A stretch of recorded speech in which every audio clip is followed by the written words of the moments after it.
Rim 19 inci yang paling ringan di karyawan Cina, guys. Trend di pasaran Malaysia ni kan, banyak orang cari rim yang lebih ringan untuk kereta diorang. Sebab apa? Sebab rim original bukan saja tak cantik tetapi juga berat. Kalau kita dah tukar dengan rim yang lebih ringan, kita dapat menjimatkan minyak kereta kita orang kerana minyak dah naik ke harga sikit kan. Dengan juga menaikkan prestasi atau performance untuk kereta kita orang. So hari ni Wan Cina nak tunjuk satu set rim 19 inci yang paling ringan di kedai Wan Cina, iaitu rim daripada jenama Race model Vogue Racing ZE40. Okey, rim ZE40 buatan Jepun ni adalah rim yang paling ringan untuk 19 inci di kedai Wan Cina. So kenapa? Sebab ini adalah rim forged daripada jenama Race. Kalau kita dah tahu dia forged, dia memang paling ringan dengan juga paling tahan. So ZE40 kita tak payah cakap banyak lah. Spek dia adalah 19 kali 8.5 offset 44. Kalau spek dia lagi lebar, mungkin dia akan lebih berat. Tetapi spek ini yang paling ringan di kedai Wan Cina. Ini adalah spek untuk kereta Volkswagen, Mercedes ataupun Audi yang pakai 4 biji sama.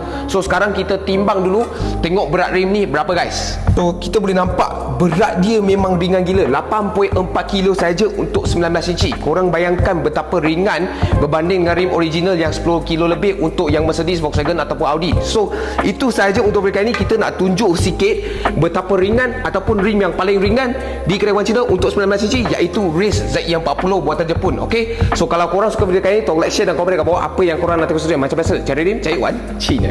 Thank you, guys.